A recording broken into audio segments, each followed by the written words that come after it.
Good evening, everyone, and thank you so much for joining us here again on A World Awakening. Uh, you know, not for nothing, but I do this show as much to lift myself up as anybody else out there that might be watching it. And, as we're all going through this difficult period and are, I would say, pretty much all grief-stricken about the state of the world, I think that this is the time that it's most important for us to gather together, birds of a feather. And tonight, I think is particularly important because I have a wonderful man joining us tonight. His name is Mike Clelland, and he has a very special affinity with owls. For those of you that have been watching A World Awakening for any length of time, you know that I have my own owl stories.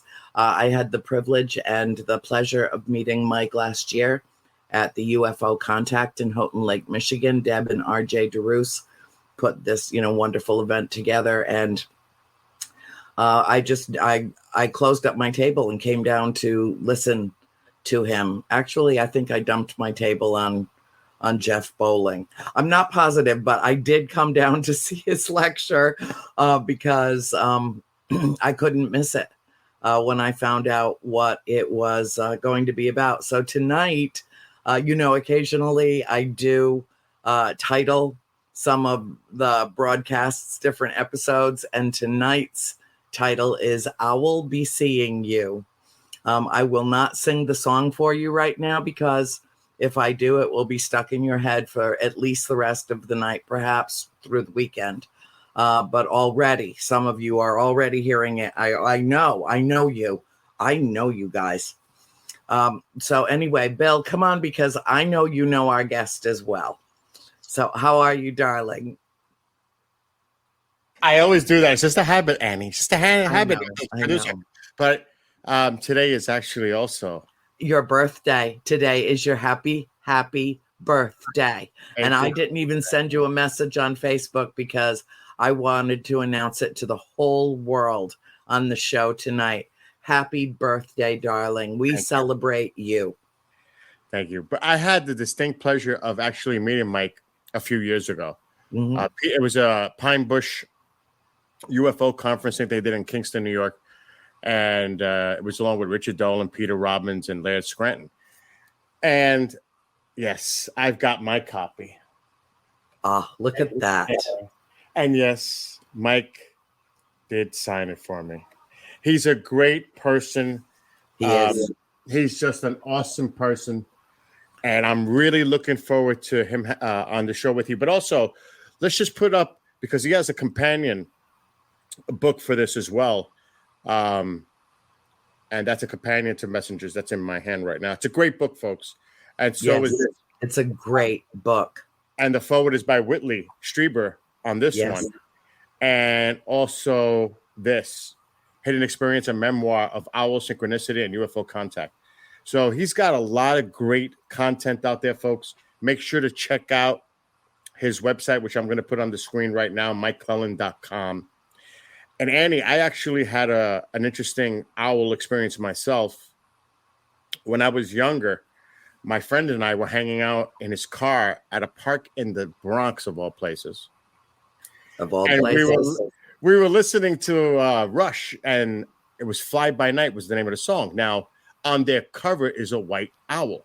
Yes. I kid you not. Now, this is not a known area for having owls. Now, a white owl flew over the car, flew away from us, and then came flying right back over us. It was unbelievable. Yes. I don't know what that was supposed to be about. Maybe Mike could explain something on that, but it was incredible. The song was on, Fly By Night, Rush, and the Whiteout. It was outstanding. So yes, folks, check out his book. It's a really great book. So I guess let's get the party started. Yes, let's bring him on. Yes. All right, here we go. Thanks, Bill. Welcome, everybody, and welcome Mike Clelland to the show. You guys have a great show. I'll be back later. Okay. Thank you so much. Well, hello, my dear. How are you? I'm doing great. How are you? Good. Very well, yeah, well, I'm here. You know, everybody I know is as depressed about the state of the world Oh as yeah, I am. yeah. So, we're just trying to create something uplifting, something maybe distracting, something that we don't have to think about what's happening right this minute for the next 2 hours. But I know that you're as impacted as virtually everyone else that I know by current events. And it's a little bit on the horrifying side. So I'm really glad to blow off these next couple of hours with you and talk about one of my very favorite subjects. But before we even get going, I wanted to, and I know I didn't have the opportunity to tell you, or even if I did, I knew that I wanted to have you on the show. In fact, I remember asking you at the UFO Con if you would be my guest, and I was so thrilled when you said yes. And so now finally here you are. But I wanted to tell you when I was out there that when I moved here to Florida 7 years ago, I moved into an area that I'm right on the south shore of Lake Apopka, which is a very large lake in the heart of Florida, just northwest of Orlando. And I discovered that there was an entire community of owls that lives here all around me. They land on the house, they land in my trees, they land on the post in front of the house, and they talk to me. I went out one day, it was just the slightest rain had started, and I was walking out to get the mail before it turned into a heavier rain. And I looked up into the rather scraggly pine tree at the corner of the front of the property, and I saw I would say an adolescent barred owl. He was probably maybe a foot, 18 inches tall. And I walked over to him, and my father didn't understand what I was doing. He came down off the terrace and walked around the side of the house to discover that I was in full-blown conversation with this young owl. I knew who his parents, I know his parents. And he was just absolutely lovely. And I had seen him before, but it was always with his brother. There were two of them. And he was out on his own for the first time. And I started to tell him how absolutely stunningly beautiful he was, and that I would name him Moist Owlette because I met him in the rain. And my father's standing there. He's like, "What are you doing?" I said, "I'm talking to the owl." He's like, "Okay." And then all of a sudden, this adolescent owl that had complete trust in me opened his wings and dropped about 30 feet to the ground, just came right down in front of me, absolutely silent, just let the wind glide him down to the ground and landed at my feet. And we finished our conversation. And to this day, my father still cannot believe that he saw that kind of interaction between his daughter and a wild animal until the night that I went outside to speak with the Galactic family. And all of a sudden, Big Daddy, which is the name of the largest of them, came swooping in over my shoulder, absolutely silent, with more than a 4-foot wingspan. He's absolutely enormous, a barred owl. And the tip of his wing came and just brushed across the side of my cheek. And my father's like, no way am I seeing this. This is unbelievable. And now I've taught him how to speak with them. And so they're coming to him the same way. That's one thing I tell people all the time. Talk to them. I say that too. Yes. And you can mimic their different calls. But the one thing that I wanted to tell you that I thought was fascinating was when Hurricane Irma came through here several years ago, 2 nights before, I was outside quite late doing what I do. You know, I'm communing with the galactic family, and the owls their voices are very distinct. And there had to have been at least a dozen of them across the road in a cluster of old growth trees where they had gathered, and they were having a discussion about the pending storm. And I could tell, based on the urgency of the chatter between them, that big decisions, family decisions, were being made. At that time, no meteorologist in this country thought that Irma was going to do what it did and go out to sea and then turn around and come back in and slam Central Florida. It was supposed to go up the coast, in over the Gulf, up over Georgia, and then out to sea. That was its trajectory, and it fooled everyone except the owls.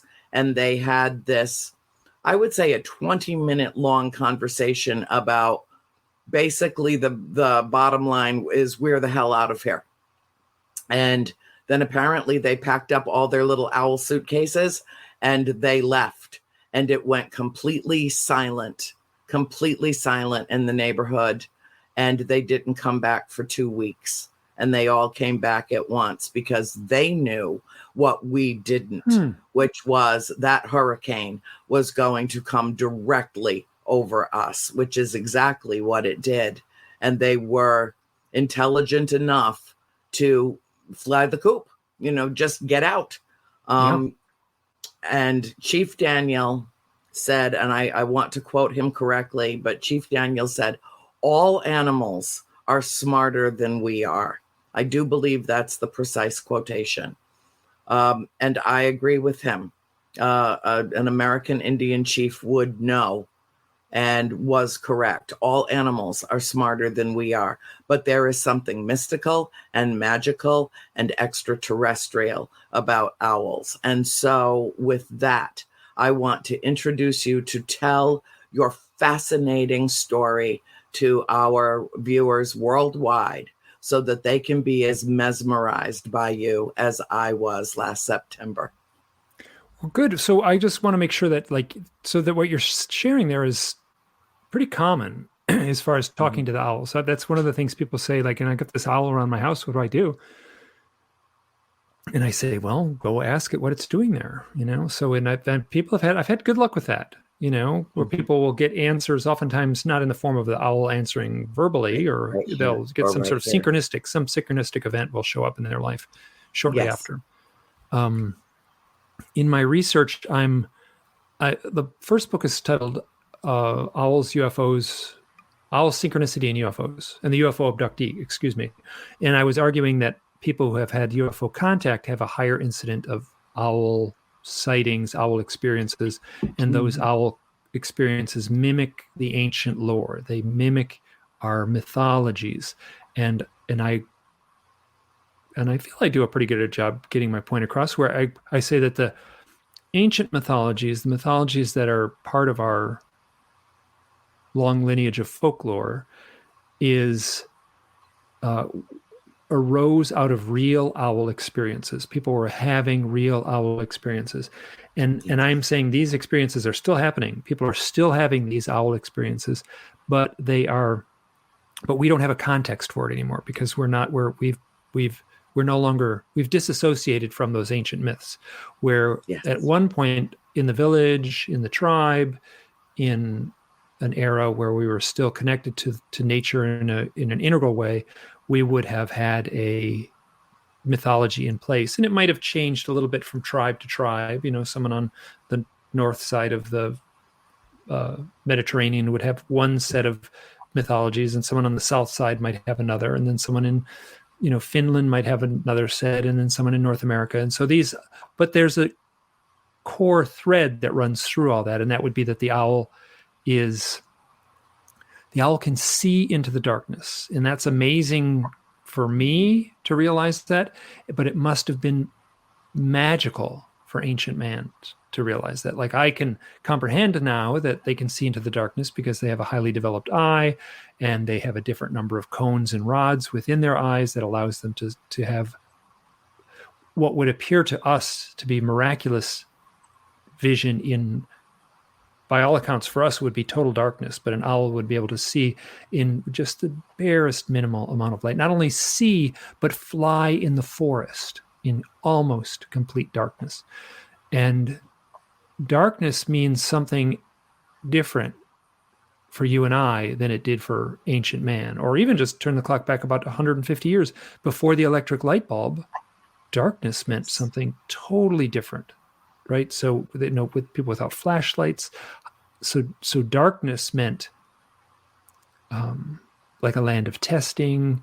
It was associated with the myths of evil and challenges and fears, and the wilderness meant something different than it means to us now in that time. So the owl would travel into the darkness, and that became a metaphor for traveling into the land of the dead, into the land of the ancestors, into the land of the gods, traveling to that other realm. And you take that one step further, and they would return with a message. And what I was finding when I started collecting these stories is people would, without any prompting from me at all, they would say, well, I saw this owl, it landed in my yard, and then I walked out and I approached, and then they'll just say, like, they'll just change. They won't call it an owl anymore. They'll say the messenger. Like, the messenger was on the fence post, and I walked up to the fence. And that happened enough that I recognized it was a pattern, and I didn't prompt it, and they weren't trying to be poetic. It was just the way they were telling their story. And so that showed up, and I trusted that. And there's a lot of owl stories. There's a lot of owl pop in our pop culture and stuff like that. But so I'm cautious to make overly dogmatic statements because it's so nuanced. Like, the owl can mean so many things. But I will say that, so the ancient lore of the owl is the messenger. The modern, in now present day, a Harry Potter has a pet owl, and that owl delivers the mail. It's perfect. It is a messenger. It's perfect. So here we are. These myths have been around since we stepped out of the caves, I'm convinced. So all throughout human history, we've had this mythology where it changes slightly, but the owl would be a messenger, and it is still with us. Not in like an offhand way, but like in front and center in the most popular series of books in the history of publication. An owl delivers the mail. So those ancient myths are still with us, present day, here, now. I have been connecting the owl with UFO contact, and that came from my own personal experiences and me trying to make sense of it. And then when I entered this arena, I would simply ask people have they ever had any odd experiences with owls? And when I say this arena, I'm saying community of people who go to UFO conferences and have either had a powerful sighting or direct contact. And it wasn't 100% of the people, but it was enough. People were saying, no one has ever asked me that before. I have the weirdest story about an owl. So I started collecting those stories and archiving them and putting them on my blog. And then that turned into putting them into books. And then that turning into, so I have been, this has been a sort of a full-time job for 13 years now or so. So wow. Depending on where the starting line was a little blurry. I was kind of collecting these things starting around 2006 or 7, but I really got serious around 2009. So these stories, when you boil them down, like I wanted to be very, very cautious and objective. Did you know Leo Sprinkle, the researcher of Wyoming? I knew of him. Okay, wonderful. He just passed within the last few months, last autumn. Yes. And so he was one of the first people I talked to. I was living in Idaho and he was living in Wyoming. And I sat with him and I said, listen, I'm like, how do I remain objective in this? And he laughed at me. He just laughed in my face. And he's like, you can't remain objective. You can't remain objective, and it's impossible. So you just know full on from the beginning, you cannot remain objective. but I still, he basically says you're going to be totally subjective. You've had your own experiences. There's no way to enter this field. You'll be subjective. But I tried not to come to any conclusions ahead of time with this owl thing. Mm-hmm. And what happened at the end of the first book, where I really had to, that was a 5-year project, and I just immersed myself in everything else in my life fell apart, and I just pushed it to the side and I focused on this book. And it was I didn't really realize it till the end that the majority, 95% of these stories had a powerful mood to it, in a sort of an optimistic mood to it. And it's tough to really parse these out, but there was nothing. There were a few people that had frightening, scary stories, and I made sure to include some of those in the book because I didn't want to. Those people needed to be honored. People who've had, some people have lighter. So it seems like some people commune with angels and some people commune with demons, and I don't want to say that that one is right or one is wrong, and just to make sure to honor those stories, because some people have been terribly traumatized, and I didn't want to shy away from that. But the people who are having owl and UFO experiences, and if you want me to tell some stories, there's not enough time to tell the stories that I've got. So, but the share overall, whatever you want, Mike. Yeah, the overall mood of this book and the research has been optimistic, and not so much that the stories are magical and nice, because some of them are tough. I think the owl would be a tough teacher, right? So if the owl is a totem, it's not a light and fluffy totem. It's got a tough message often, and tough doesn't necessarily mean bad, right? So you're confronted with a challenge. Doesn't make it a bad challenge. It might be a lot of work, so I'm finding these kind of stories, and I was going to make a point about something here. Back to the owls. So I it's kind of a nice book in the sense that the overall message is nice. There's stories that are frightening, but the overall message is something, I guess nice is as good a word. I don't want to say it's magical or it's, I want to be very careful not to lock myself into a corner with one thing or another. But so I feel really good at the end of the day that I have put a lot of time and sweat and effort into a series of books that has a message that is optimistic. And what I think uplifting. Yeah, for uplifting. Humanity, which is why you're on a show with this title. Yeah. So at a UFO conference, someone asked me so you're doing this owl research, and yeah, I'm immersed in it. I'm totally swallowed up by it. It's well, what's going on? How has it changed your life? And that was a good question. How has this research changed your life? And I thought for a moment, and I said, I now live in a magical universe. Yes. So the title of the second book, The Stories from the Messengers, the subtitle is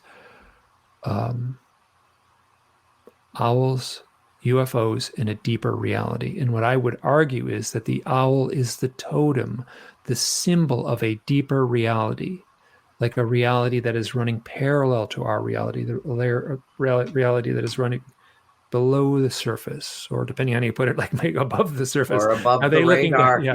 Yeah. So, but it's not, it's like we are, just by our mere physicality, stuck here. We can get a glimpse of that other reality sometimes. And I think that's a really valuable lesson to be able to tap into that. And I used to say that the owl was connected to UFO contact. And I realize I'm wrong. It's connected to all kinds of things. It's connected to, and in the book I argue I should be able to do this off the top of my head, 5 things: death, UFO contact, shamanic initiation, meditation, yes, psychedelic experiences, most often in the form of mushrooms.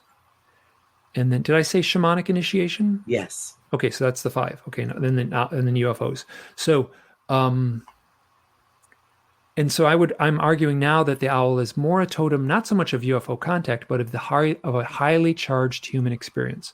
And I would argue that seeing a UFO is a highly charged human experience. Having It UFO is. contact is a highly charged human experience, but so is deep meditation, and so is shamanic initiation, and so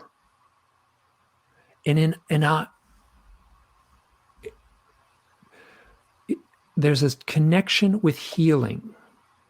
Now, this is something I don't know if I talked about this during the presentation from the stage.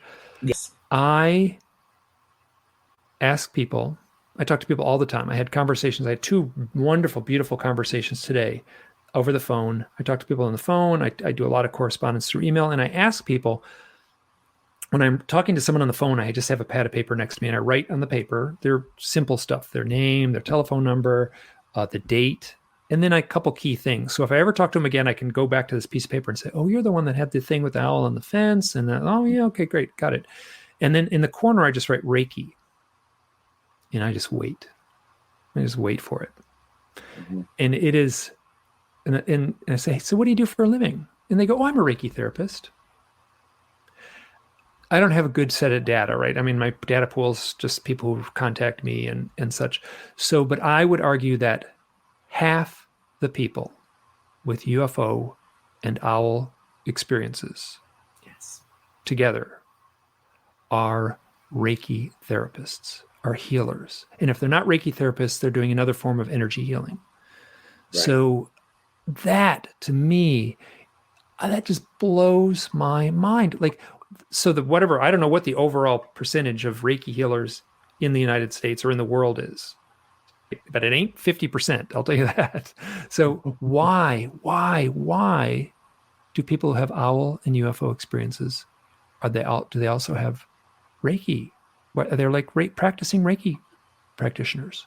It's shocking. It's a shocking bit of data. So that, to me, and I have found that the people who are doing, if they're not doing that, they're healers. They're the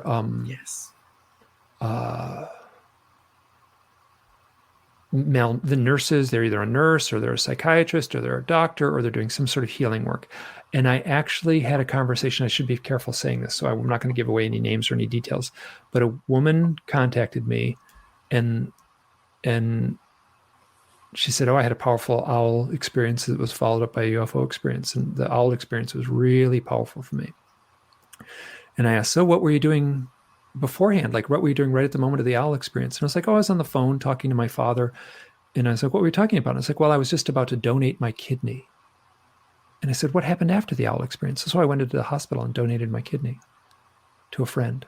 So, like, I mean, that doesn't get any clearer than that. Like, as far as owls, UFOs, and a healer, like, it's, wow, that's a selfless way to be a healer, is to give up your own kidney. So that was just a powerful, beautiful example of the kinds of stories that I'm getting. And I can tell some stories. This is, and you're free to interrupt me at any time because I do this thing where I get on a roll, and I'm also had a cup of coffee before we started here. So did I, but I'm just mesmerized right now. I talked to a fellow. He contacted me with a story. So he lives on an apple orchard. His family runs an apple orchard. So he was in the apple orchard, in the backyard, in the back of where the orchard is. And there's a fence there, and behind the fence is a forest. And he goes back there. He says, really, it's a nice place. I go back there. It's quiet. I go to meditate. So he sat on the ground. He was meditating. And as his eyes were closed, he heard this outrageous squawking. And he didn't know what it was. And so it was like, it really scared him. It was a horrifying, loud noise. And he said the hair on the back of his neck stood up, and every fiber in his being said, I got to get out of here. I got to leave. And he said, no, I have to face this. I have to find out what this is. So he went through the gate and went into the forest, and he walked, and there was an owl on a branch. And it was facing him. It was right about at eye level, and it was facing him. And it was a barred owl. And barred owls are loud. Wow, they sound like chimpanzees in a Tarzan movie when you hear them in the forest at night. So this loud owl is staring right at his face, looking him right in the eye, and it is squawking. Like he said, I was in the forest. This thing was looking me right in the eye. It was chewing me out. It was yelling at me. It was angry at me. It was looking right at me, chewing me out. And then it flew off. And he went back home, and his wife was making dinner, and he said, like, oh my, I had this powerful experience with this owl in the forest. I was meditating. I went in the forest. It was loud. It was looking at me. It was squawking at me. It was like, it was mad at me. It was chewing me out. This owl was chewing me out. And she said, that's nice, honey. Can you set the table? And I was like, oh, she doesn't get it. So he tells the kids around the dinner table. He says, you know what happened to your father just before dinner here? I was out in the forest, and this owl flew up and sat on a branch and squawked and yelled at me. It chewed me out. And they were like, Dad. So then he said, oh, they don't get it. So after dinner, he got his camera. He walked into the forest. And he stood there and he said, my family doesn't believe me. I need a picture. This owl flies in, lands in a branch. He gets a picture. And I used that picture in the talk. And I think you saw that picture in the talk. I did. And then I asked him, what were you meditating about? And he said, I was meditating on the existence of God. Is there a God? Like, wow, that takes a already powerful story and just kind of makes it a kind of a brain teaser as far as how intense it is. What more vital question can there be? I say often, there's two camps. There's the love and light camp, right? So, and I'm going to use a caricature here. Those are women. And then there's a nuts and bolts camp, and I'm going to make a equally caricature kind of statement, and those are men. So you go to a UFO conference and there's men, and they have like a piece of paper and they say, this is a document I got from the government, and this, was dated from 1951, and it tells of a UFO case on board of a Navy ship. And then you go to the women, and they say like, oh, I had this magical experience last night in my dream, and it was this powerful, beautiful experience, and I was visited by this radiant power. Now, I mean, they should mix, right? So there's a real physical element to this stuff, and there's this kind of consciousness element to it, this love and light and this nuts and bolts thing. So I'm unwittingly have been like ushered into the love and light side. Like, I didn't plan that. It's just kind of like the power of these stories kind of dragged me in there. So you get these details, like there's no UFO in that story of the guy in the orchard, but it is everything about this research, that there's this side to it that forces you to confront this deeper reality.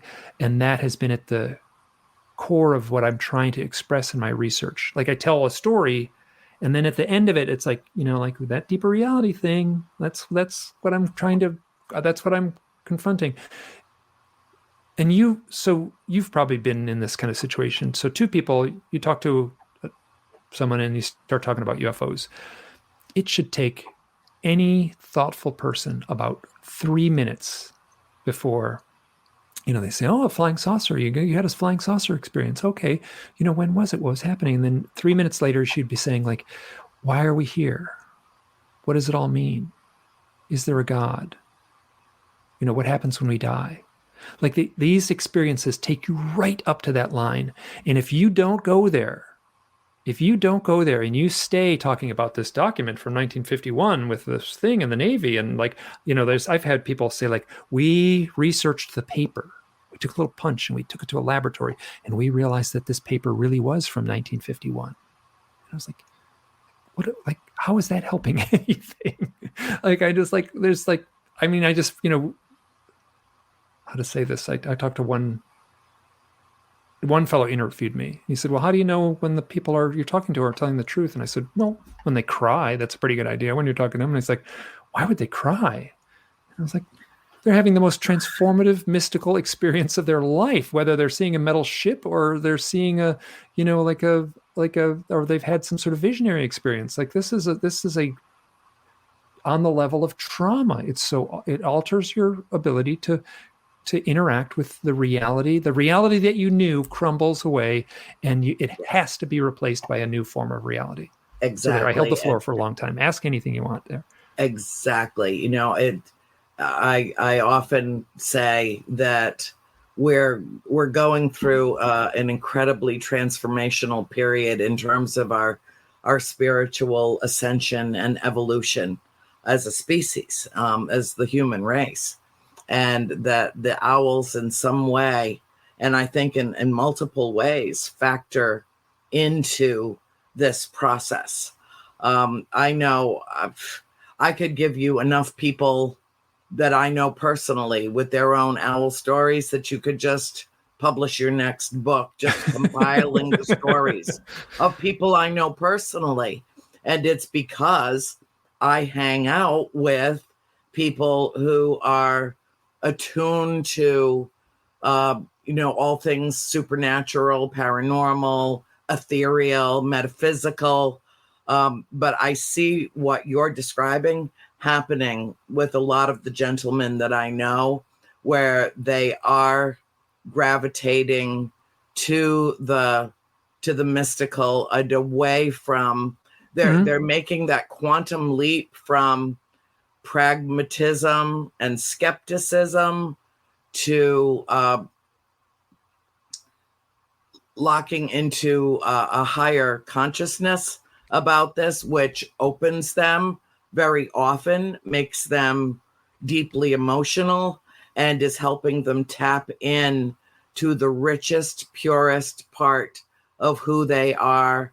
And many of them have spent a lifetime trying to hide that. So I get it. It's a tougher nut to crack.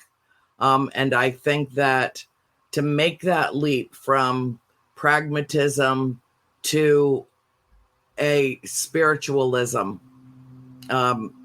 is it's not like climbing a ladder. It's not like going up from this level to that level. It's more if there is such a thing as a space-time continuum, which jury's out on that, at least in their evolution of this life in this vessel, they go from being physically, corporeally based knowledge, probability and statistics, as you said, the nuts and bolts, are now making this leap of faith that there is something, that there is some higher power. The gentleman who had the owl screaming at him as you were telling that story, this is what I heard right here. This is what I heard. Of course there's a God. What do you think? This all just happened like accidentally? Like all the pieces of existence fell perfectly into place to create what we see now? What are you thinking? Of course there's a creator. There's a prime source of energy in the universe. It is consciousness. It is God's spell. It is all of existence and its energy, and tap into that. And as you're telling the owl story, that's what I'm hearing in my brain is, come on, really? You think that was all happened accidentally? Yeah. So, but yeah, or I agree. So, here, let me tell one story. So a woman contacted me, and we had a lot of back and forth correspondence. And she's in the first book. Her story is in the first book. She had had UFO contact. Right? She was going to support groups. She was an abductee. Terribly, terribly frightened by it. And so she was going to these support group meetings to try to get some solace and things like that. She had a big dog, and she lived in the West Coast, and where it rains a lot. And it was pouring down rain. And her dog wanted to go out for a walk.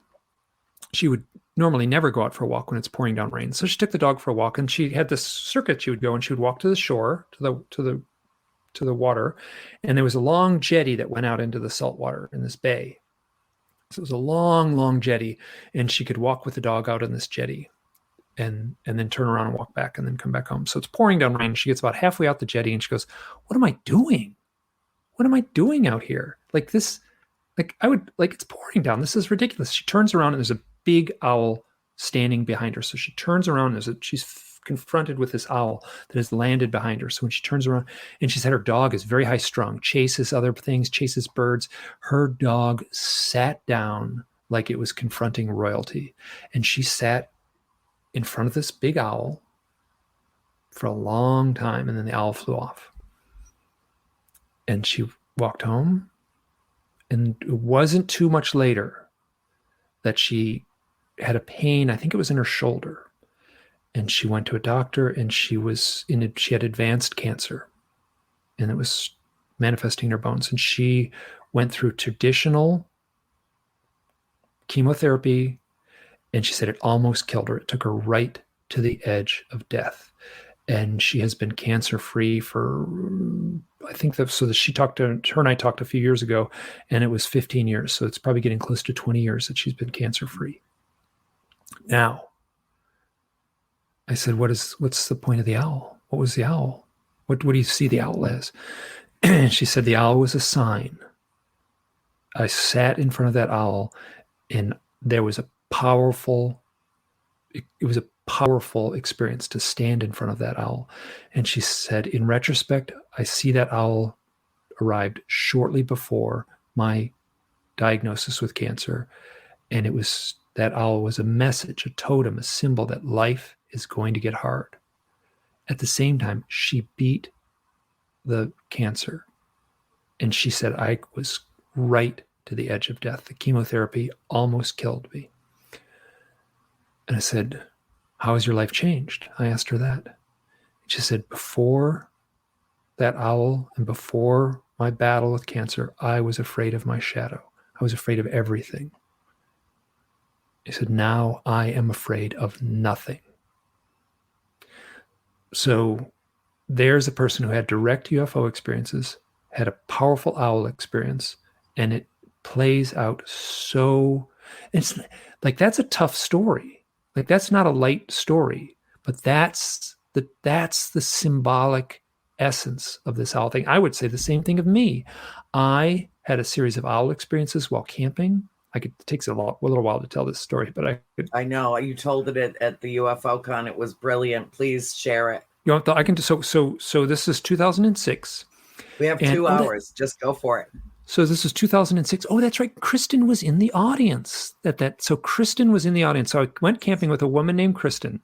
And this is so funny. So I lived in a town out west, and it was right up next to Yellowstone and Grand Teton National Park. So there's this culture of camping, right? And I was working at a camping school where I would take people into the wilderness and go camping with them. I was living there, but I had spent the summer in Alaska camping the whole time, and I was like totally in my element. And I met the school had a branch in this little town, and this woman Kristen worked at this branch. And I came back to town, and all my friends work at the school, and so I just like, hey, like, Kristen, nice to meet you, and like, oh, you've been here all summer?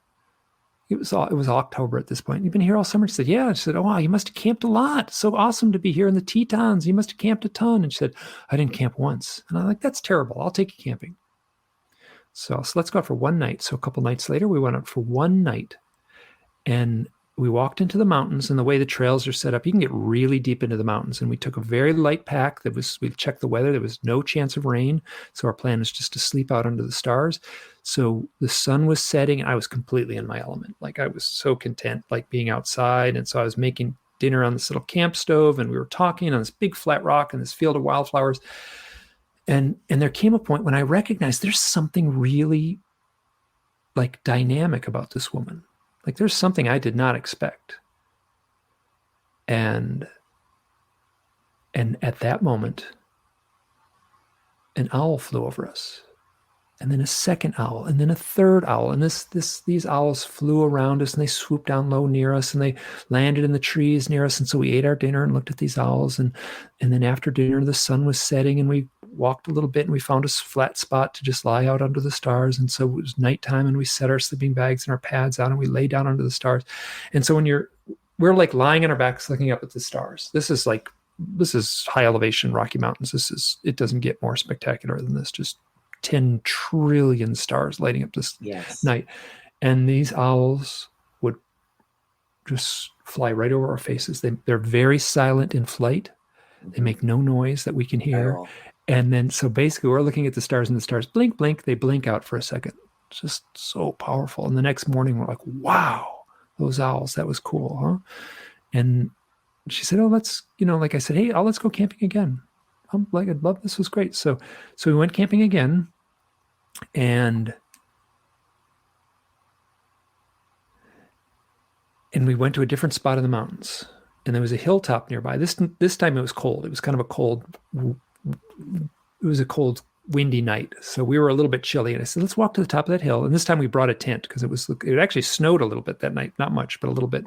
So we had a tent and I said, let's walk up to the top of that hill. We'll get warm and then come back and climb into the tent. Because if we climb in the tent now when we're chilly, we'll just sit in the tent and be chilly. If we walk to the hill and walk back, we'll be warm. So we walk up to the hill. It wasn't much, 5-minute walk. And there's this beautiful view. We watch the sunset. And as it was like a minute after we got to the top of the hill, this owl lands on a branch next to us. And then an owl swoops above us. And then a third owl flies past us. And 3 owls flew around us. The first time, which was 4 nights earlier, also with Kristen, we're in a totally different part of the mountains. The first time, the owls kind of stayed off in the distance. They were on a branch way over there. Not this time. They were on a branch right next to us. One owl landed at our feet. And I remember looking at Kristen's face and she just had this look of like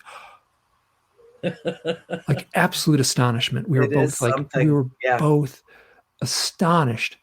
And to have it happen once was pretty cool. To have it happen twice was totally mystical. And we both of us got like crazy obsessed with owls and tried to figure out what the spiritual meaning is. And this is 2006. This is sort of early in the days of the internet, but you could go online and find like, oh my gosh, it's like a trillion different, ideas on what the spirit totem meaning of an owl was.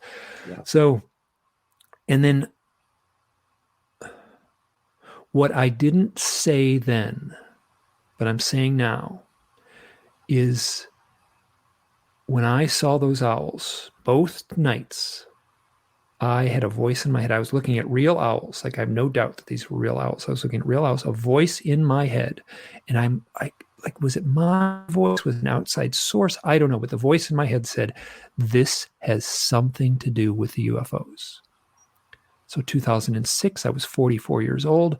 I was struggling with some memories in my youth, missing time, close-up UFO sighting. When I was 30 years old, I woke up in the middle of the night and there were 5 gray aliens walking through my yard towards the house. I was alone in the house. And they were backlit by this bright light.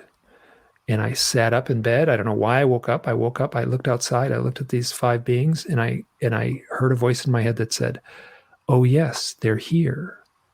Now is the time to put your head on the pillow and shut down. And that's exactly what I did. So the next morning, I just dismissed it as a dream. No way, can't be true, not going there, going to deny this, like can't be real, can't happen. I never went out to even look if there were footprints in the snow. So those stories were in me. And I was right around the time with Kristen, I had been starting to read UFO literature. So I knew what those stories implied, but I wasn't going there. I was not going to go there. I was going to deny it. I wasn't going to go there. And the voice in my head said, these owls have something to do with the UFOs. So I started looking into my own UFO experiences. And it was like the dam burst. I was just like flooded with, what I was flooded with was synchronicities, like magical, powerful synchronicities. And so I had a lifetime of UFO experiences that I denied. I saw owls. I heard a voice in my head. So a message, owls as a messenger. I'm looking at a real owl. I hear a voice in my head, owl as messenger. As clear as it can be, says this has something to do with UFOs. So I start looking into my own UFO experiences because I'm seeing owls. Rationally, it doesn't make any sense. So I started asking around and talking. That's where I met Leo. He lived close to me. So he was one of the first people I contacted, and he was great. He was just great. So here I'm going to tell a little story about Leo. I'll get back to this whole thing, and hopefully I'll weave it all together. Leo, I went to his office in Laramie, Wyoming, sat in his office, had a session, sat there, hour-long session, told him all these stories, owls, this stuff about 5 beings in the backyard, missing time, close-up weird shaped, coffee can shaped craft above in the neighborhood. And I kind of at the end of it said, I don't think I'm a UFO abductee. He he slapped his knee and he roared with laughter, like right in my face. He laughed so hard. He just laughed. Oh, and he is such a sweet, kind-hearted guy. And I've told this story to many people and they're like, oh, how dare he? That's terrible he did. And I'm like, oh no. This was like, he read me like a book. He just knew. And I'm convinced he did that on purpose. I'm convinced he sized me up and said, like, he must have had like the little checklist, like, oh, I can hold his hand, I can pat him on the back, I can get him a hanky and wipe his tears, or I can laugh in his face.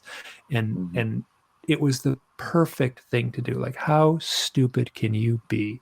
So I'm going to jump back to the stories with the owls in the mountains with Kristen from 2006. So in 2009, I started a blog. And initially, this blog was only going to be synchronicities, which I had a lot of.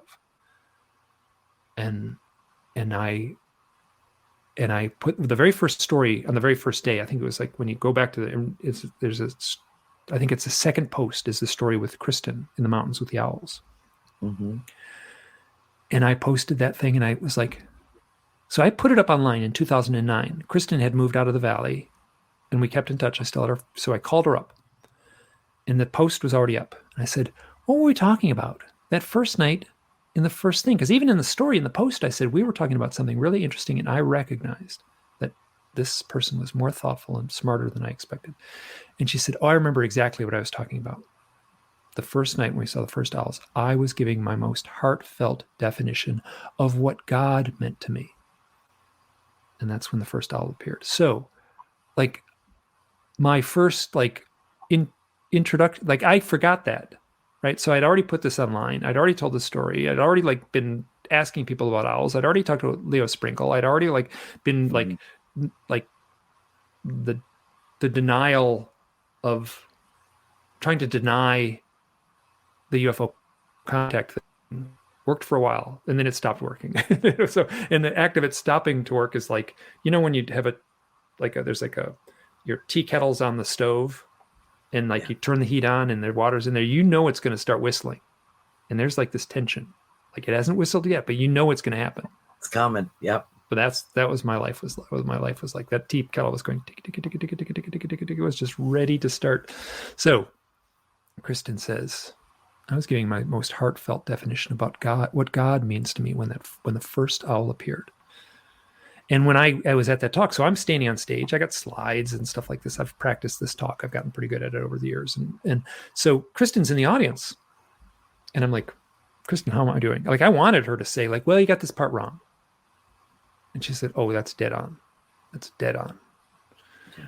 And later in the talk, so Kristen and I kept in touch and she like, oh God, she got to see me in some pretty like insecure, like dark night of my soul. She saw me in that time. So like, I'm all of a sudden like, oh God, like, what does this mean? Like, am I like, so I called her back. So I called her back later. And I didn't talk about this on the stage, but this is what happened. She was on a train and she had a cell phone. It's kind of early in the days of cell phone. So I called her up. I'm like, Kristen, like I got like something's up, something's going on. Like, and this thing. And I'm like, about the owls and I'm trying to work through this stuff. And I never told you this. I never told you this when we were hanging out together at that time. And I never told you this, but like I saw a UFO close up when I was 12 years old, and I had a missing time event around the same time I was 12 years old, and I saw 5 aliens in my yard, and all this stuff is lining up, and I'm working with this guy Leo Sprinkle, and he like laughed in my face, and like I don't know, just like all this stuff is happening, and like so I kind of said like, what do I do? And without skipping a beat, she said, "Quit your goddamn crying and said, quit your goddamn whining and do something." So that book, me standing on a stage talking about this stuff is me doing something. So like I was like, oh, that's actually pretty good advice. So I did something. I was like, I got super obsessed. I put the book out, and then and now what present day, if you anywhere in the world, if you have an experience with a UFO and an owl, you're about 2 mouse clicks away from me, because if you type into Google UFO owl, hit enter, I'm the first thing that comes up. And then I'm Yeah. up the next 25 things that come up underneath that. So like if you're in like Kuala Lumpur and you got a thing with UFOs and owls, man, you're going to find me. So I'm getting stories from all over the world. At the top of my website, it says, I want to hear your owl stories. And I say it on every podcast. I say it from the stage. I want to hear your owl stories. So like I'm cautious to say I'm getting one good story a day, but I am getting one good story most days of the week. Mm-hmm. You multiply that by a decade. Like I got a lot of stories I'm collecting. I am, it's like walking uphill in sand.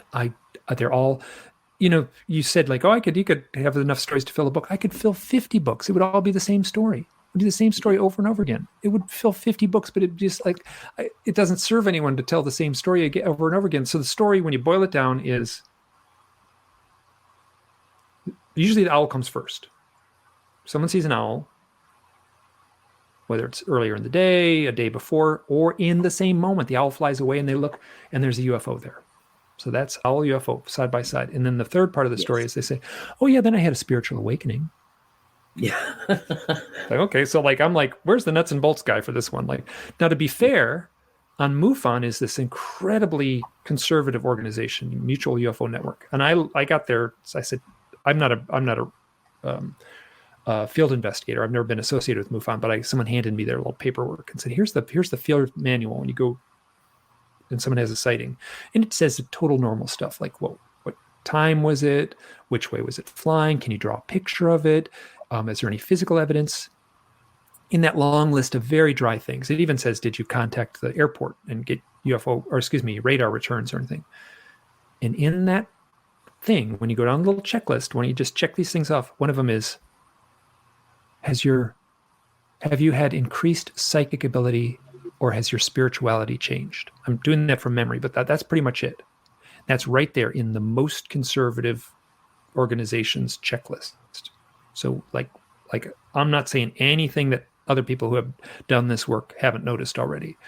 Mm-hmm. So like I'm going to, well, let me just, I just talked to someone today.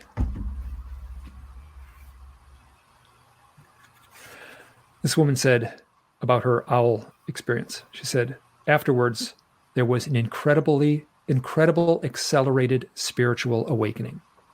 Happened right after. So that's like today. That's like I've written that in one form or another on my notes. I don't know how many times. A lot. So that's, it's not everyone, right? It's not 100%, but it's enough that there's a very real pattern. So isn't it interesting though that you go from being probabilities, statistics, nuts and bolts, to spiritual illumination and awakening and a higher level of consciousness, to the extent that you start gathering as many stories as you can of other people's experiences, which then brings you full circle back around to the nuts and bolts, where you're seeing the frequency, extraordinary frequency of one happening with the other and paired together, almost two hands in prayer, completely interconnected. My favorite chapter of the first book is called Back-to-Back Reports, where I get one report on a Monday and then another report on a Tuesday, and they're like, these are like the same. They're like mirroring each other in a way that like it's like unbelievable. So can I tell a story? Please. Okay, so this is in the back-to-back reports. I love this set of stories. So there's a woman, her name is Susan Kornacki, and she's been open with her UFO contact experiences. And she worked with John Mack. I think I've got this right. I know she was living on the East Coast in Massachusetts, and she worked with John Mack in the early 90s about her contact experiences. So abductee, contactee, whatever word you want to use. She was at a Easter party, an Easter Sunday party, and her kids were there and her husband was there, and her husband was separated. They were on very good terms, but they had separated. So they were at the family gathering together when the kids were there. So they were there with the kids and such. So, and she's at this Easter party, and all of a sudden she's like, like she has this feeling running up and down her spine. She said it was like a Tesla coil going off in her spine. She said, I'm freaking out. I got to get out of here. I got to go home. And so she said goodbye to everyone. She runs out and she leaves the house, and she gets to her home and she's like, I gotta relax. Something was going on, like crazy weird energy and just like this rush up and down my spine. And she says, so she goes in the backyard and she lays in her hammock. So as soon as she gets in the hammock, right, the hammock's between two trees, she lays in the hammock. And as soon as she lays down in the hammock, an owl lands in one tree. And then seconds later, an owl lands in the other tree. And they're like hoot, hoot, hoot, hoot, hooting back and forth to each other. She's in the hammock. She says, there was like energy running through me. And all I could picture was like the components on a circuit board, right? And there's one component here and one component here, and these components are connected. And it was like these two owls were like charging her up. They were running energy through her. And her husband comes home, her very skeptical husband comes home. Honey, okay? He's like, well, like, yeah. It's like, what do you notice? He's like, well, there's an owl in that tree and there's an owl in that tree. And she's like, uh-huh. And I said, what happened? Like, and so eventually the owls flew off. And I said, what happened afterwards? She said, I started doing energy healing, like hands-on energy healing. Mm-hmm. So she never said Reiki, but it was a form of energy healing. She never had training on it, and she said, what would happen is people would just call me and say, I have this backache. Can you help me? I said, well, yeah, I can do this energy healing. So she had no training. She just started doing it, and people were having wonderful results. So I got that story on a Monday. On Tuesday, I get a story. This woman, Kelly, contacts me. Kelly was in her hammock in the backyard. She's looking up at the sky. Kelly has had, I'm going to be very cautious. She has speculated that she has had UFO contact. Mm-hmm. And she has speculated. She's told me some of her stories and said, you have every reason to suspect that. It's very difficult if you don't have the full thing. But wow, the puzzle pieces all point to one thing. So she's in the backyard. She's looking up at the sky, and she would close her eyes and count down from 10. And she would say she was basically making a prayer, saying to the universe, I want to see something that will confirm my suspicions. She would close her eyes and count down from 10, get to 10, and open her eyes. There'd be nothing. She'd do it over and over again. Nothing was happening. But she wanted something to confirm what she was so strongly suspecting. Her son comes up. Her son is now in college, I think, but I think at the time he was about 9. Her son comes up, hops into the hammock, and like, Mom, what are you doing? She's like, well, I'm trying to manifest something special. And he's like, oh, let me do it. And he goes, dear God, can we see a UFO? 3, 2, 1.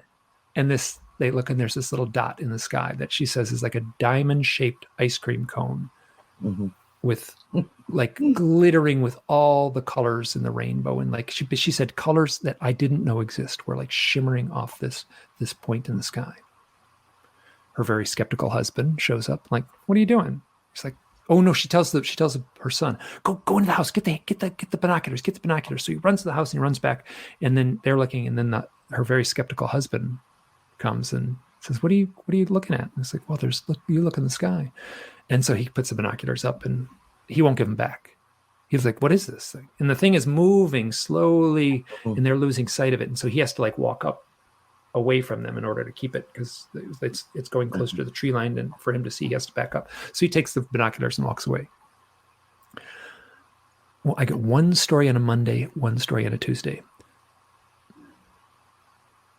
If you look at Kelly, and if you took a photograph, I have photographs side by side of, I don't put them in the book, but I have used them in presentations. Kelly and Susan side by side. They don't look like twins, but wow, they could pass as sisters. Like very close. I made the joke that they could start a folk band together just on their looks alone. So they look so much alike. And they lived 44 miles apart. And so they're like, but didn't know each other. Didn't know each other. That's not true. They were Facebook friends because they were part of this community, but had never said hello to each other.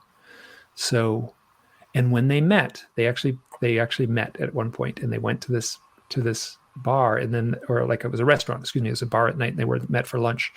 And they took pictures, and the waitress said, "Here, we'll sit here." And they sat at a seat, and facing them, this is in New England in Massachusetts, so it's one of those cute New England kind of places. And there was a big fireplace, and facing them at each side of the fireplace was 2 big brass owls. And on the table that they sat on, someone had scratched in a face of a gray alien, the big eyes. So, like, any one of these little points, well, that's kind of dismissible, but whoa, like there's a lot going on in that story. 2 days in a row. Yeah. That night when I got the second, so got one story on a Monday, got one story on a Tuesday. Tuesday night, I woke up in the middle of the night, and it was like this thing was like, this is the most important set of stories, all the stories I've collected. Like I had that boom, boom, boom, boom, heart pounding kind of thing. Yeah. And now I don't like I got a lot of stories. Is this really that? I mean, but to me, those are my favorite 2 stories because of they mirror each other so cleanly. Hammock, 2 people, 2 hammocks. Like, yeah. And hammocks. Yeah. Where they're reclined in repose, and allowing that deepest part of them to dare to ask the universe for clarity. And all we need to do is ask the universe for clarity. And what it will tell you is you are the universe. You are your own clarity. You are your point of contact and connection with the prime source of creation. You are the way God sees its creation. And that is manifesting in the form of synchronicities for me in ways that like, are magic. Yeah. On February 24th, 5 weeks ago, I went out to have a cup of coffee and smoking a cigarette, and it was early in the morning, quite early. I normally don't get up that early, but I was up.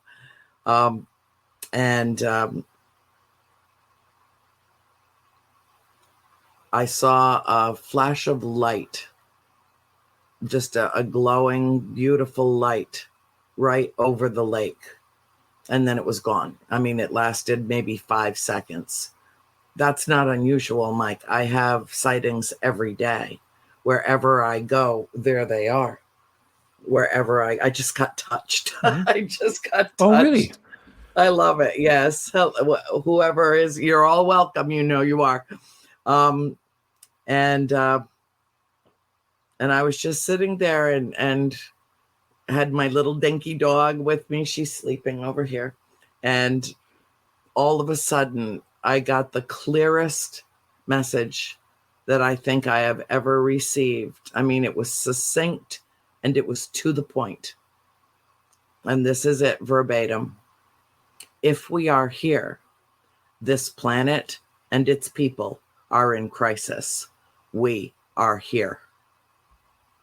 That was the message. And we meaning the visitors, implicit, the others. Yes, but implicit in that message and the way that I heard it here, the way I felt it here, was that the we was a capital. That we, those of us that are connected, those of us that are contactees, have been visited, we are here. And implicit in the message was, we are you, you are us, we are one, and we are here to help. And I had this deep sense of foreboding for months. I frequently lecture about the paradigm shift, how that being this period of spiritual ascension and great leaps in consciousness that humanity is taking as it sweeps the globe, this higher level of consciousness, this higher vibration, a higher frequency, kind of all tapping into each other's wavelengths. It's all about energy. And I had felt this depressive, oppressive, ominous extremely weighty feeling that we were right on the brink of disaster. And 5 hours later, bombs started flying into Ukraine. 5 hours later. As soon as that message came to me, my father came out. I rarely am I up before he is because I'm a night owl. Mm-hmm. And I work at this computer sometimes till 2 and 3 o'clock in the morning.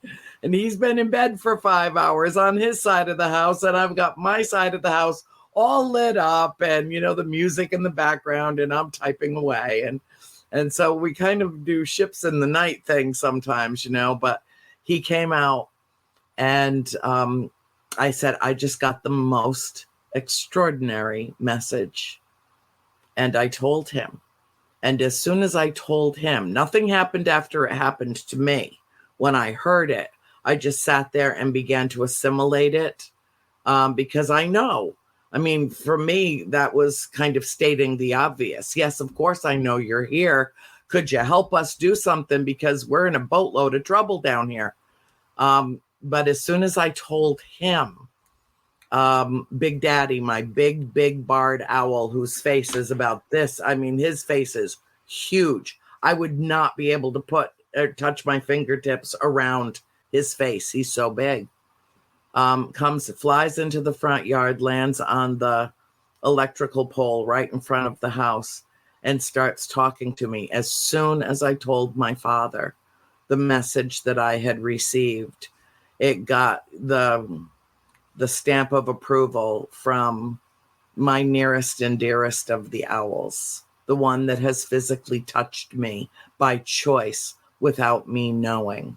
And he came and plopped down on the top of that post at 7:30 in the morning and started hooting, making his little guttural sounds that he makes. Oh, the barred owls make a wild set of noises. Yeah. They do. And I started to mimic them, and I've got it down to a science. I really do. I can sound just like them. And I'm sitting there and I'm having this conversation, and my father's just shaking his head, which he shouldn't. He's seen it before. This is not new. And yet it's always striking to him that I have this level of communication with these extraordinary creatures. And then he flew off. I mean, all I could think of was, this creature is angelic.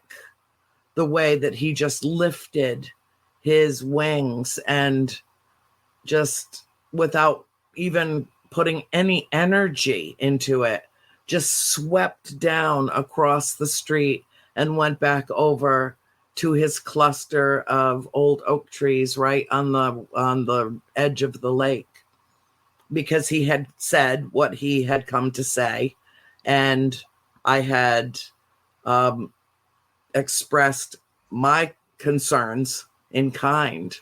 And the message that I got from him is, this will be very hard. So it really struck me when you talked about, how beautiful and how ethereal they are. And yet they come to us earthlings and impart challenging, difficult messages. And I felt that it was about healing, that this was something that we were going to have to address, about the healing of our world, and how on the other side of this paradigm shift, perhaps we will finally understand that the way we've been doing things for millennia is not in the best interest of the human race. And we must simply change our mind about our expectations for what kind of world we want to live in. And in so changing our minds, project out into our realm, not just our 3D realm, but also into the universe as a whole, that we're coming to a greater understanding that those that are self-destructive will surely destroy themselves.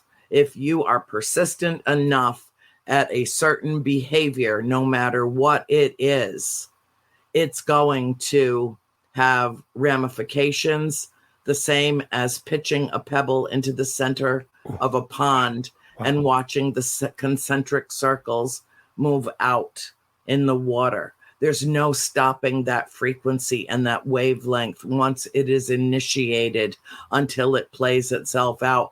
And all of this is running through my head.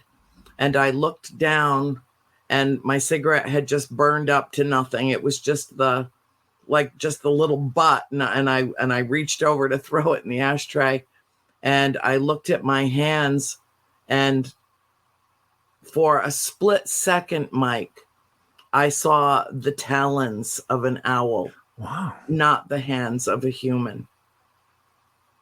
And then it was gone. And then 5 hours later, it was bombs away and the leveling of Ukraine and a peaceful people in a sovereign nation. And, I had, as I've said many a time on this show, I had another what the fuck moment. How can this be happening again? How can this be happening in the 21st century? How can this be happening in 2022? Have we learned nothing? And the lesson that we must learn from this, I believe, is that we simply must change our ways, and that we can never again allow one man to have so much power that he can hold the whole rest of the world hostage, because now we live in the nuclear age. And what we have to do is come to grips with the fact that just because we can do something doesn't necessarily mean that we should do something. Mm-hmm. And we have to denuclearize the world and that to make ourselves safe from the megalomaniacs who inevitably surface and must be squelched and conquered and wiped off the planet like the pestilence that they are. And all of that happened in 5 minutes. All of that. Sorry, I didn't mean to take up the. Oh no! This is important, because this is front and center of like the whole world. It's not just a little skirmish somewhere on the other side of the globe. It's impacting everything. And everyone is feeling it. Everyone recognizes the how bad it could be. How everyone, like it has a potential as bad as it is now. Everyone in the whole world recognizes, like, ooh, this could get terribly bad, terribly quickly, and everyone knows it. So, I was like kind of prepping my thoughts as you were talking, and I actually nodded and was like in agreement when you said like the ripples in the pond, like there is nothing I can do, really, truly. There's nothing I can do to change the like, what am I going to do? Like write a blog post about the Ukraine, and then I recognize that's going to have very little impact, but I have dedicated my life for the last few years to sort of making sense of these mystical stories. And as I said, I'm not locked into the UFO thing, but I am aware of the highly charged human events that they represent. And I feel that by telling a powerful story, yes, that those ripples in the pond make a difference. And they I used to get up in the morning. I don't do it as much anymore. And I guess I've sort of internalized it in a way. I do, I would get up in the morning and I would be like, oh gosh, okay, let me answer. So, people ask me like, well, how do you know this UFO and owl stuff is real? And I'm like, look at my email inbox. That's how you know it's real. That's like no way. Like there's like that. Not that many people are faking it. There's not like some. So like it's my email inbox tells me clearly it's real. So this is how I do my research. I get up in the morning and I open my email inbox. That's how I do my research. Mhm. And so people are coming to me, and I would, for a while, I would get up in the morning and I'd say, change the world. Yes. The world has changed. You turn the clock back not that long, right? So I've come forward with my own UFO contact experiences. I talk about like aliens in my yard. I talk about my hypnosis experiences and sightings and weirdness and psychic events, and I haven't had any meaningful disparaging remarks, like no one to my face. I don't know what people are saying behind my back and whatever. Everyone has whatever. I'm telling a wild set of stories. So I'm at peace with the fact that some people may not get up to speed with them or might not be interested in reading the books, but I've had very little backlash. Essentially Me zero. too. Whitley Just Strieber about zero. Whitley Strieber had terrible backlash. That's not that long ago. Long ago. But Mike, that happened for a reason. Whitley went from the way that I perceived it is that his perception of events and what happened with his wife Annie, what happened at the cabin, what happened with his family and his subsequent experiences. I think when Whitley first wrote Communion and Transformation, as enlightening as they both were, and I practically memorized them, I devoured them over and over again back in the 80s. There was an element of fear.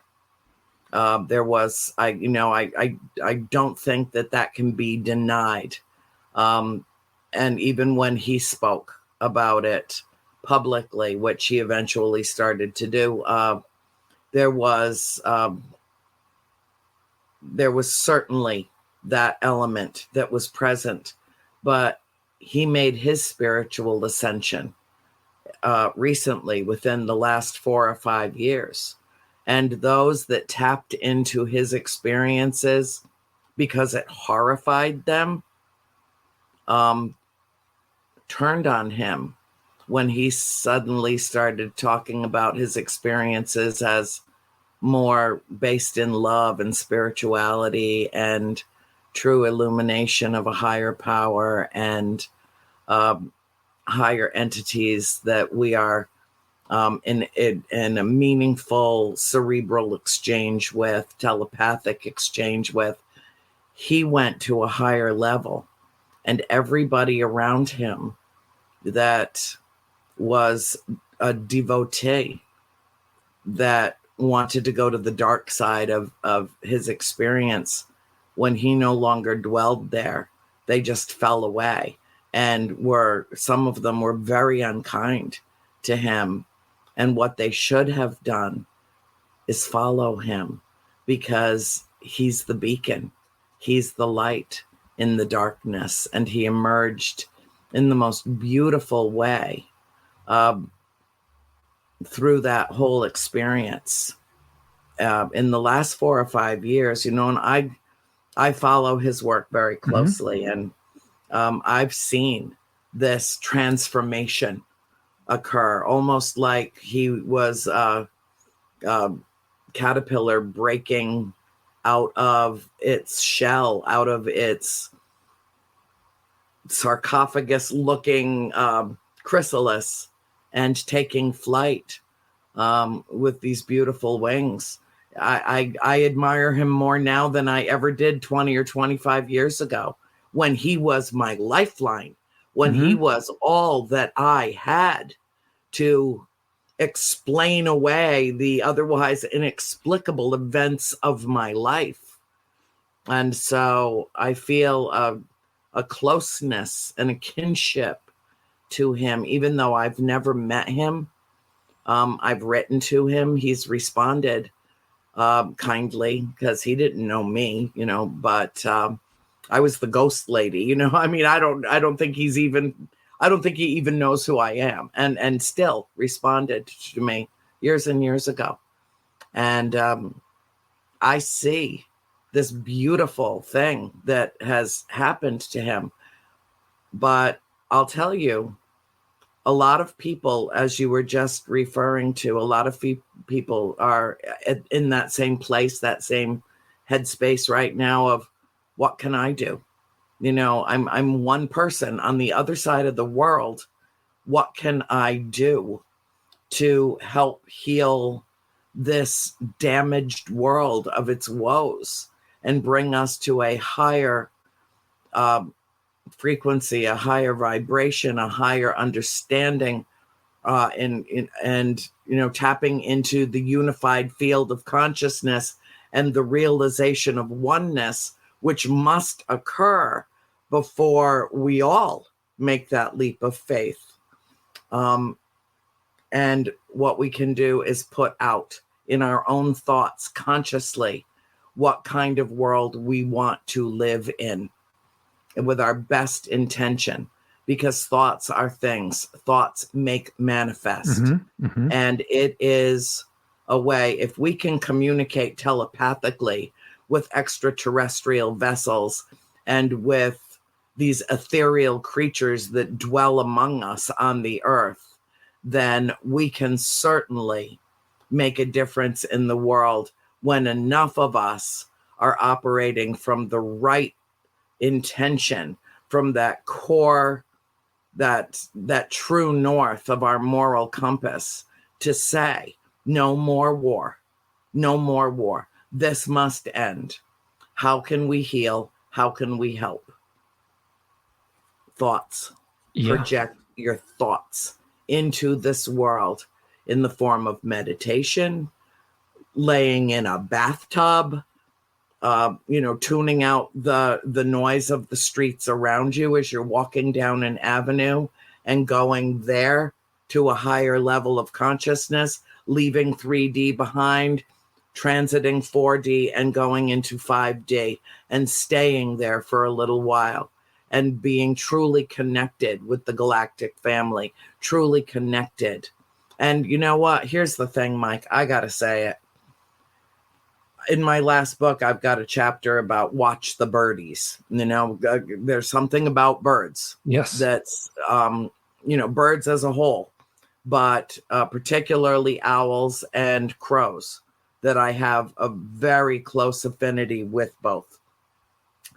And you know, it begs the question, what if these other races, these other beings, were literally able to manifest on this planet as indigenous species? What better way for them to keep a pretty close bird's eye view on humanity, affecting our environment without interfering in it?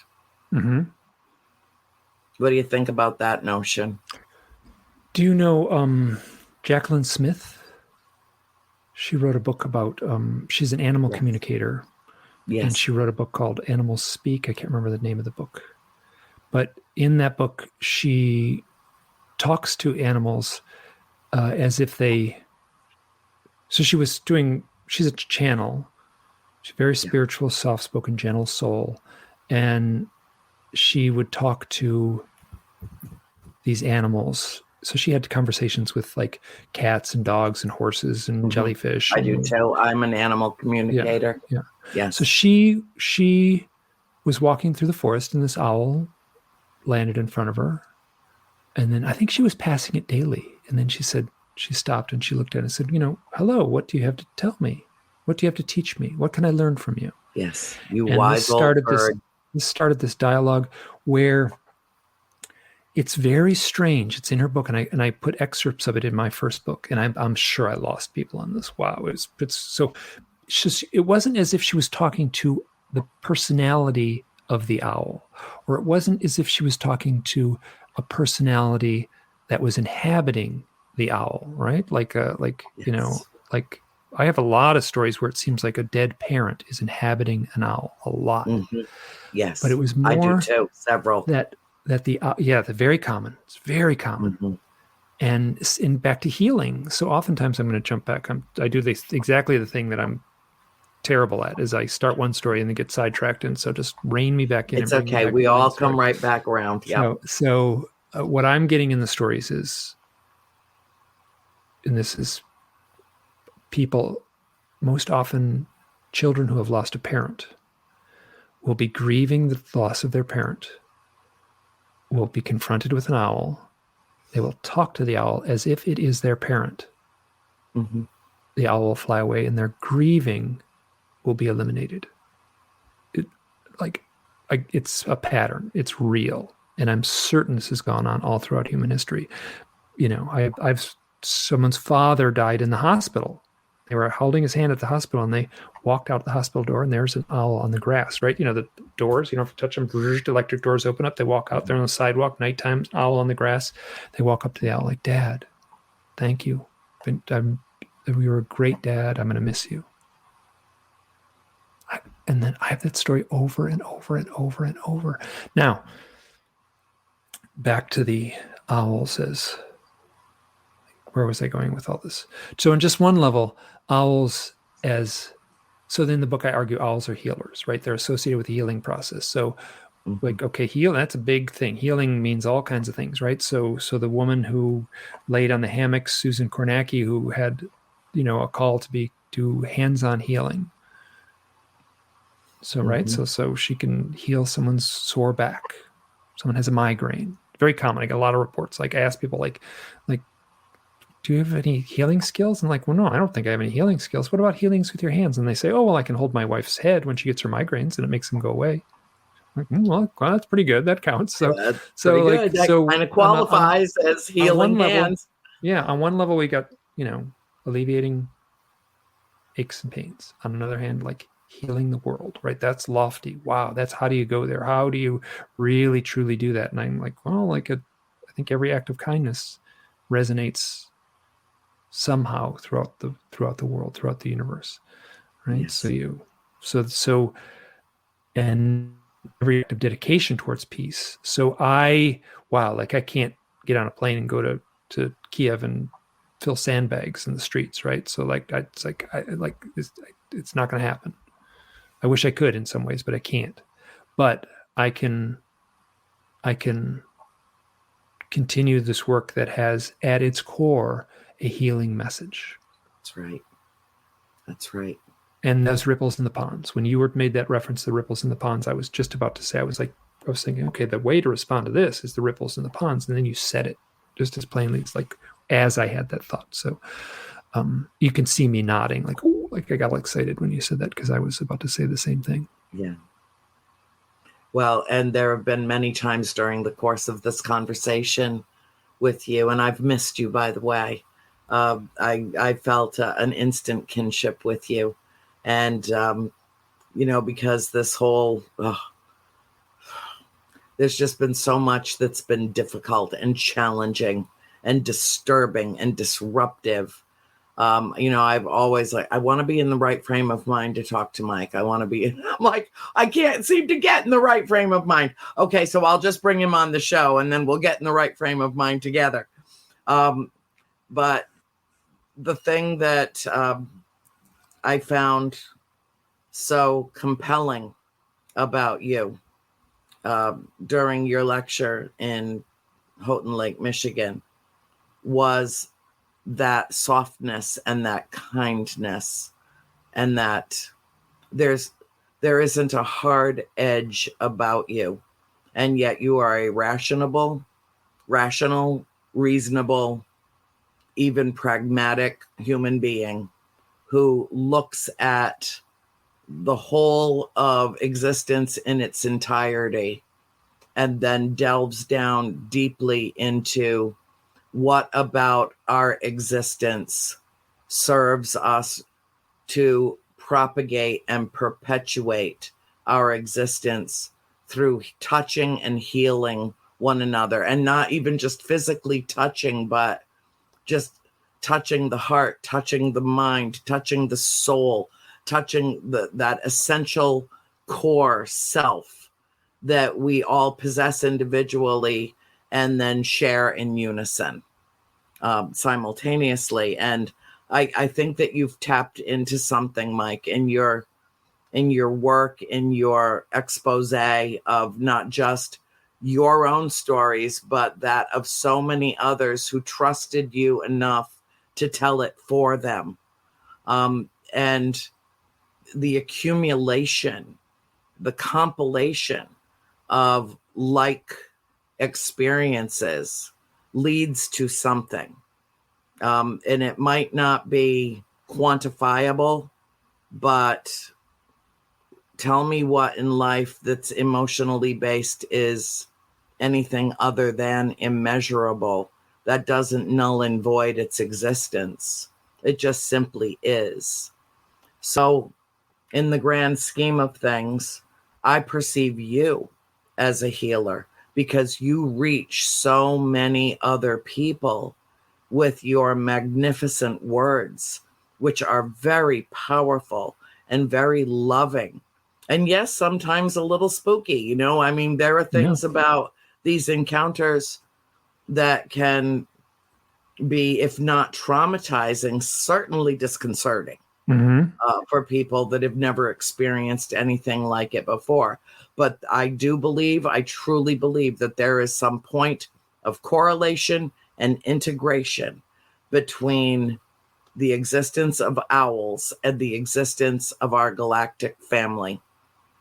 And I still don't know what it is, and I may never discover what it is, but I've seen enough and experienced enough to know that it is. So I thought that it was imperative, especially at this particular time, believing that everything happens with purpose and reason, that this was the time. The time was now to bring you onto this show and to share your experiences so that so many more who perhaps are not familiar with your work can now reach out to you. So I hope, carrying the metaphor full circle, that tonight the two of us together have dropped a pebble in the pond so that we can sit back and watch the ripple effect as it occurs, as your words and my words, and together in unison,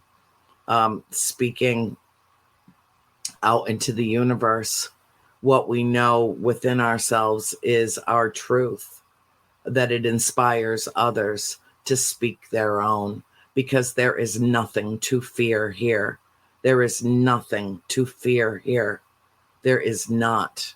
No matter how these experiences come to pass, no matter how they manifest in form, whether it be this extraordinarily beautiful creature or a diamond-shaped vessel in the sky above emitting colors that we've never seen before, it's all the same thing, I think. I think it is. And I would say, back to what I said earlier, if the owl, like I've written this so many times, like I have to respond to people and I can do it pretty quick now. Like I can kind of like, oh, this is, and I'm kind of like, oh, this is what so people contact me and they say, basically what they're saying is like, am I alone in this? I had this experience with this owl and this UFO, or whatever, an owl in the death of my father, or an owl in meditation, or an owl and other highly charged human experiences. So they basically contact me and like, I had this powerful mystical experience. It doesn't make any sense. Am I alone? And I'm like, no, you are not. And people will say, wow, this was a weird experience. And I will often have to say, which I believe more now than I did, this is not a weird experience. This is not an outlying experience. This is a normal experience. This is a normal human experience. Meditating in the orchard and having an owl chew you out for asking if there is a God is not an unusual experience. And I can point to my email inbox, and I can point to the ancient mythologies of owls as that those mythologies had their source somewhere. And I am certain it is because people like the guy who meditated in the backyard shared his story around the campfire, and that story paralleled another story that someone else shared, and then upon all that built and grew the mythologies that we have now with owls. So Athena had a wise owl that sat on her shoulder. So she was the goddess of wisdom. She was the goddess of arts and crafts. She was also the goddess of war, and she had a totem owl. So we have entrusted, like, she was a virgin goddess, gentle. She was entrusted with war. So as with an owl as her totem, this is the stuff of, like, I'm not a philosophy major, so I can't go too deep into this kind of stuff. I am actually. I have a degree in that, and so it gives me some latitude. Oh, good. But interesting. Somebody just sent this to me. I'll show this to you. Not long ago, one of my readers sent this to me, and I'll read it to you. I'll read it to you after I put my cheating glasses on, because I'm cheating too. When I look at, you're blurry if I don't have these on. So yeah, and this is a picture of a bard. I mean, a great horned owl. Owls symbolizing protection. The Greek armies took owls into war with them. If one flew over before the battle, it was seen as a sign of victory. You will win this battle. And so tonight, I want this message to go out to the people of Ukraine. You will win this battle. You will win this war, not just the battle. You will win the war for the hearts and minds and souls of humanity that admire your strength and your resilience and your willingness to fight for what is right. And freedom is worth fighting for. So on that note, it all ties in, but Mike, this is a time when we need to talk about these things, because we are at an inflection point that requires our reflection. And so it was just absolutely, this was the time to bring you on. I want it normally at the end of the show, as we're winding down, I open I have admins that are watching all the chat rooms and all the different platforms that we air in, and they send the best questions to Bill. I think people were probably kind of mesmerized with you, as I was. And so there might not be a lot of questions, but if there are any that came from the audience, our viewing audience tonight, Bill, feel free to put a few of them up.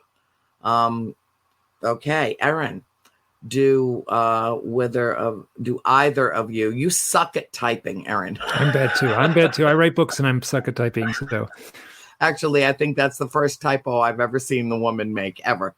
Do either of you think that both ETs and owls could be directly from the collective consciousness, from source? The answer would be yes, and it gets very tricky, right? So, like, UFOs make a burn mark in the yard of people's, like, if people say, "Oh, the flying saucer landed in the yard," and you go out in the yard and there's a big burn mark there. So, did their collective consciousness manifest something into the physical? The answer would be maybe, right? So I talk about the collective consciousness, or the collective unconsciousness, I think would be the better way to put it. Yes.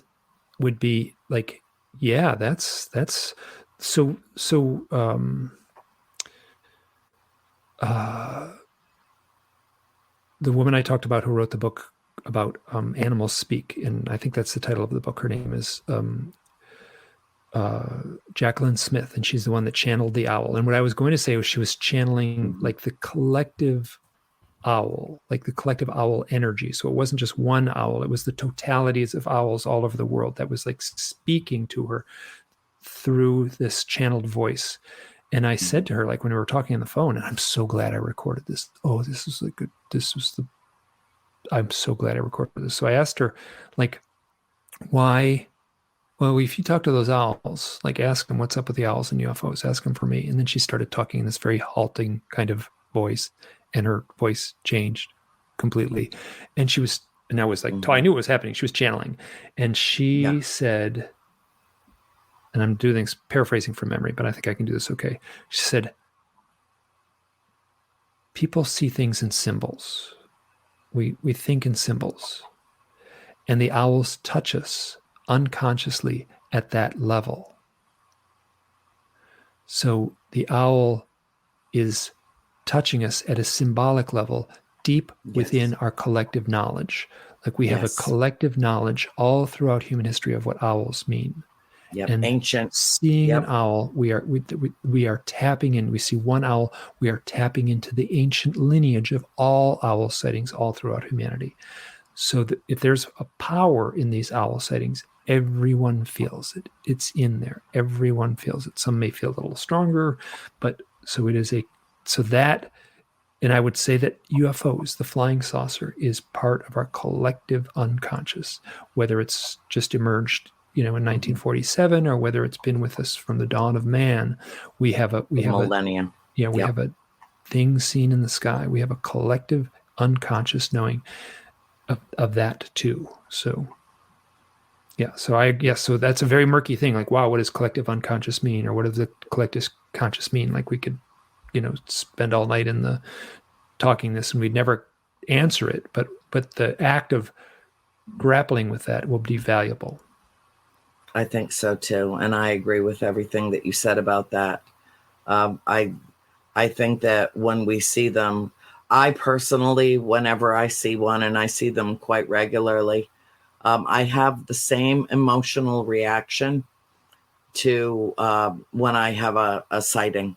And most of my sightings are in broad daylight. Most of them are, not all exclusively, but and I see owls in the middle of the day, and have encounters with them in the middle of the day. It's not a nighttime thing. But what I will say is that when I see an owl, I turn instantly into a little 5-year-old that's just been given the most awesome Christmas gift of all time. It's like, a wonder to behold. Just, oh my God, a reverence that I feel, a reverence, and I use that word specifically, even though I know that it has a religious connotation, but to me, they are more than a symbol. Symbolism aside, it is an interaction that is a gift from the universe to me when it happens. And every single time I have that same reaction, every single time I have a sighting of a vessel in the sky, I'm the 5-year-old on Christmas morning again, instantly, and humbled. And my immediate response to every owl I encounter is identical to my immediate response with every vessel that I see. Thank you for coming. It's my honor. It's my honor. Yeah. Do we have time for one more little story? We do. Okay. We do, right, Bill? Yeah. Yes, we do. Okay, just rein me in if I go too long. So No, I can look at the clock here. So so I did a hypnosis session with Yvonne Smith in 2018, and I wanted to explore. Great, I can do this in 5 minutes. Great, and I wanted to explore an event that took place in 2018. I did the hypnosis session in 2018, and I wanted to explore an event that took place in 2013, where I had a powerful sighting that I have called my confirmation event, where I went from doubting to knowing, all doubts were gone after this. And it's not just one event, it is a collection of events. And that took about that last half hour of my talk to explain all these things. But this one night had no fear associated with it. So I felt very comfortable exploring that. I didn't worry about being scared under hypnosis. There was no fear associated with it. I saw this round structure on a hill while sleeping outside in under the stars in southern Utah. And I had a bright light near where I was sleeping at another point in the night, and I woke up in the night and there was a coyote howling, which is just as symbolic and powerful a totem animal as an owl. So under hypnosis, I'll tell this quick, it felt like I was taken out of my body, put on board that craft, and I recognized in this, like, I don't know if this is true, but this is the story that emerged. I recognized that I had lived a previous life outside this realm, this personal realm right now. I had lived outside in another realm. Basically, I had lived an existence as a gray alien. And I was on board this craft with the gray aliens, and they were saying, now is the time. And I was like, what do you mean now is the time? You volunteered for this, and now is the time. And it was very emotional. Oh my word, to listen to this transcript is tough. And I cried and I like swore at these things. I was like, this is so fucked up. Like, you never told me there would be pain. You never told me there'd be sadness here on earth. You never told me. I've had the same verbatim conversation. I totally get it. Get it. They looked at me. They said, now is the time, and you volunteered for this. Yeah. And then I came out of it. And during that, before I went under hypnosis, I told Yvonne, just ask me what's up with the owls. I would like, ask me what's up with the owls while I'm under hypnosis. Like, I want to be in that vulnerable space where I can tap into that unconscious. I want to be able to tap into it. So when you talk under hypnosis, you're talking like you're kind of whispering and you're kind of like speaking in little fragments of sentences. So she asked me, and Mike, what is your connection to owls? And I said, without skipping a beat, very clearly, which was unlike the other parts, I said, the owls aren't important. The owl is a symbol on a door. It is the door that is important. We are on this side of the door in this claustrophobic little hallway. And on the other side of the door is an infinite vastness. So the owls aren't important. They are the correct symbol for the door. And I never would have said that in any conscious way. So this came out of nowhere for me. And it has been the most poetic thing to like have as a foundation now, right? So don't be locked into the owl. The owl's not important.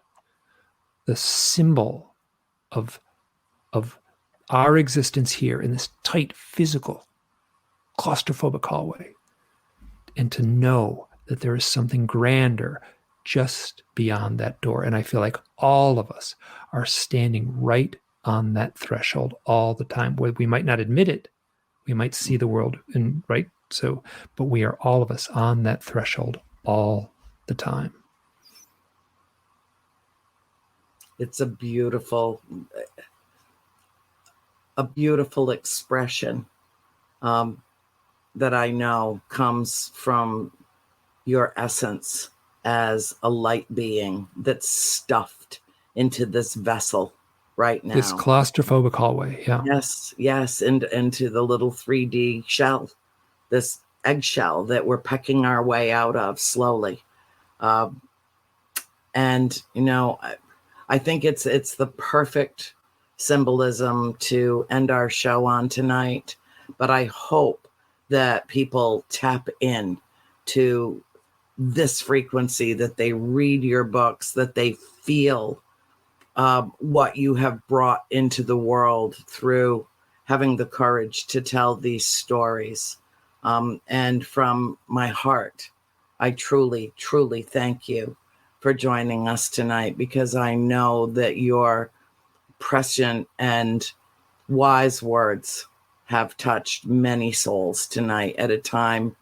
And they are right, Mike. The time is now. And we were supposed to do this tonight. So again, my great and deep appreciation to you and to our viewers on A World Awakening. Be mindful, be reflective, be the light that you seek, and do whatever you can to project out from your great, beautiful mind, from your own consciousness, what you want this world to be. Remember, the owl is the symbol that guards the door. Dare to walk through that door. I thank you all and wish you a good night.